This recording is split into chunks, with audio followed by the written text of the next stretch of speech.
हाय friends, मैं हूं Manav. Welcome to Movie Shovie. Jamtara बहुत ज्यादा फेमस हुई थी बिकॉज ऑफ इट्स स्कैम, गाली गलौज और ये सब चीजें। और मेरे को ऐसा लगता है कि मेरे को ये जो सीरीज थी इसलिए पसंद आई थी क्योंकि इसने मुझे कंफ्यूज कर दिया था। कंफ्यूज इसलिए किया था कि कुछ ऐसे कैरेक्टर्स हैं जो गरीबी से जूझ रहे हैं, उनकी अपब्रिंगिंग क्वेश्चनेबल है। काफी हद तक वो सोसाइटी के अंदर घुल मिल नहीं पाते हैं बिकॉज उनके रिसोर्सेज इस तरीके के नहीं है। सडनली उनको एक रास्ता दिखता है जो उनको नहीं पता सही है या गलत है, उनको सिर्फ आउटकम दिख रहा है विच इज द पैसा। तो वो फिशिंग कॉल्स वगैरह करके लोगों को उल्लू बना के पैसा तो ले लेते हैं और इंजॉयमेंट करने लग जाते हैं। और उस स्टेज के ऊपर आपके पास दो भावनाएं चलती हैं। एक, यार इसका जीवन तो सुधर गया जो कि कठिनाइयों में था, और एक चीज ये लगती है कि यार जिसका पैसा निकला उसका क्या दोष था इसके अंदर। तो इस तरीके से आपको लगता है कि एक तो स्कैम है और एक ये जो इनका है, इनका उद्धार कैसे हो सकता है। और फिर जब आप इस रास्ते पे निकल जाते हो क्राइम के, तो फिर आपको हर चीज छोटी लगने लग जाती है, आपको आदत पड़ जाती है किसी भी चीज को। अगर आप देखें ह्यूमन बिहेवियर को, तो अगर आपने इतनी गलती कर दी फिर आप उसको जस्टिफाई करके और करने लग जाते हैं, जो जम तारा का मेन न्यूक्लियस है। अब देखो, ये 2 साल पहले आई थी और 2 साल आने के बाद बहुत सारी चीजें आ गई। हम लोगों ने तो बहुत कुछ देखा है एज रिव्यूअर्स। तो क्या होता है कि हमें भी थोड़ा रिफ्रेश करना पड़ता है कि यार क्या था। तो मैं रिकैप्स बहुत ज्यादा देखता हूँ, तो मैं फटाफट से एक रिकैप कर देता हूँ आपके लिए क्विकली। यहाँ पर कहानी सनी और रॉकी के इन एंड अराउंड घूमती है। सनी पहले शुरू करता है ये रैकेट जिसके अंदर फिशिंग करके लोगों को एटीएम कार्ड का नंबर लेके, कुछ ओटीपी लेके, बहुत सारी चीजें दिखाता है यहाँ पर। और उसके दोस्तों के साथ मिलके वो किस तरीके से उल्लू बना के पैसे लेने लग जाता है। उसके अलावा उसका कजन का इंट्रोडक्शन होता है जो कि है रॉकी आयुष्मान, जो यहाँ पर एक्टर है वो काफी बेहतरीन है। उसके बारे में हम अलग से बात करेंगे। उसके अलावा जो इनकी डायनामिक्स है आपस में वो एक्सप्लोर करी जाती है। सडनली जैसे ही पैसा आने लग जाता है वहां पॉलिटिक्स भी घुस जाती है। तो आप एक कैरेक्टर देखते हो यहाँ पर लोकल पॉलिटिशियन का, ब्रिजेश, जो इस सेकेंड सीजन के अंदर भी क्रिटिकल है। अब वो इनकी लाइफ को कैसे इन्फ्लुएंस करने लग जाता है। और इसके आने के बाद जो सनी और रॉकी के अंदर जो रिफ्ट्स होने शुरू हो जाते हैं, क्योंकि दोनों की मंशा तो सेम है बट थोड़ी आइडियोलॉजी का फर्क हो जाता है, how they want to operate.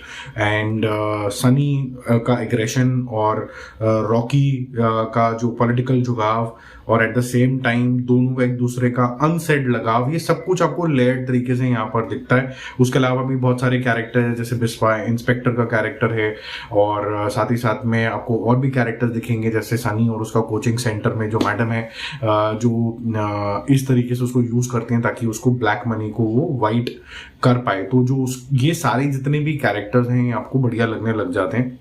आपका लगाव इस सिचुएशन में ज्यादा हो जाता है। हालांकि कैरेक्टर्स इतने ज्यादा घिनौने मेरे को तो लगता है कि जिससे आपका प्यार जो है स्टोरी के अंदर ज्यादा होता है, लोगों से ज्यादा नहीं होता, जो उसकी थोड़ी सी शॉर्ट कमिंग भी इस सीरीज की है। तो जो सीजन 2 है वो वहीं से शुरू होता है जब रॉकी को सनी को गोली लग जाती है, और साथ ही साथ में जो विश्वास भैया हैं उसको पुलिस पकड़ के ले जाती है।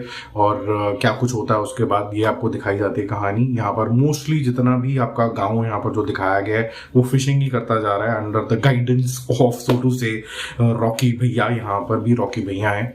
तो ये सारी चीजें और एक्सपैंड होती चली जाती हैं। जो थोड़ी सी आपको रोबोटिक चीज लगेगी यहाँ पर, ये लगेगी कि इतनी इजीली लोग मान के बस ये रैकेट करे जा रहे हैं और बस होता ही चला जा रहा है। इट इज लाइक फैक्ट्री जहां लोग आए, बस फिशिंग होती जा रही है, पैसा आता जा रहा है, पॉलिटिशियन के बाद जाता जा रहा है और ये सब होता जा रहा है। अब मेरे ख्याल से मेकर्स को ये लगा होगा कि यार ये कब तक दिखाते रहोगे, क्या करें इसके अंदर। तो उन्होंने एक सीमा बाबा का भी कैरेक्टर यहाँ पर इंट्रोड्यूस कर दिया और एक अच्छे खासे रिफ्ट्स क्रिएट कर दिए पॉलिटिक्स के अंदर भी ब्रिजेश के साथ, ताकि जो आपका आधा फोकस वहां पर भी चला जाए। पहले सारा फोकस कैरेक्टर्स पे था, सनी, उसके दोस्त रॉकी और उसका गैंग के ऊपर।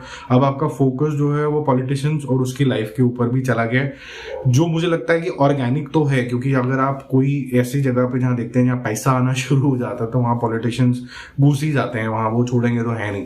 तो अब एक पॉलिटिशियन आया, अब 2 आया, अब आगे पता नहीं क्या होगा, भगवान जाने कितने आएंगे, क्योंकि ऑब्वियसली इसका एक सीजन 3 तो आएगा ही आएगा। बहुत सारे ट्विस्ट एंड टर्न्स भी हैं इसके अंदर जो आपको डिसेंटली एंगेज करते हैं। जो रॉकी का कंफ्यूज माइंडसेट और जिस तरीके से इसका पोर्ट्रेयल किया है अंशुमन पुष्कर ने, ये एक्टर काफ़ी बेहतरीन है। बहुत ही अंडर एस्टिमेटेड एक्टर है, यंग है, और कुछ इनके सीरीज आई थी जिसके अंदर अंशुमन पुष्कर भी था और अमित सियाल भी था। इसका नाम था आई थिंक काठमांडू। दोनों ने बहुत अच्छी एक्टिंग करी थी इसके अंदर, बिल्कुल अमिताभ बच्चन स्टाइल में एंग्री यंग मैन वाली करी थी। बाकी जितने किरदार हैं उनके भी बहुत अच्छा है। सीमा बाबा ने बहुत अच्छा रोल किया है। स्पर्श श्रीवास्तव मुझे काफी इरिटेटिंग कैरेक्टर लगता है, मुझे वो बहुत ही कोई प्लीजिंग एक्टर नहीं लगता है, और वो उसकी डिसप्लीज ही आपको शायद थोड़ी सी अच्छी लगने लग जाती है as a character which you like to hate question sometime, उस तरीके का हो जाता है। और जो अंशुमन का जो कैरेक्टर है वो थोड़ा सा डुबियस माइंड जो वो लेता है, उससे भी आपको थोड़ा सा अजीब सा लगता है कि यार थोड़ा श्योर हो जा लाइफ के अंदर।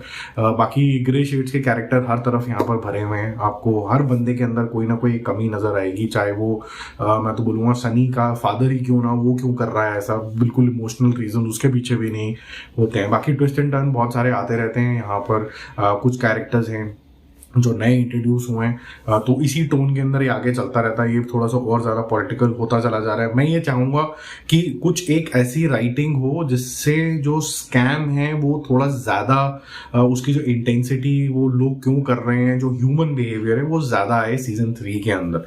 तो मेरी समझ के हिसाब से सीजन 1 अगर मान लीजिए 9 आउट ऑफ 10 था, तो मेरे लिए सीजन 2 जो है वो 7.5 आउट ऑफ 10 है।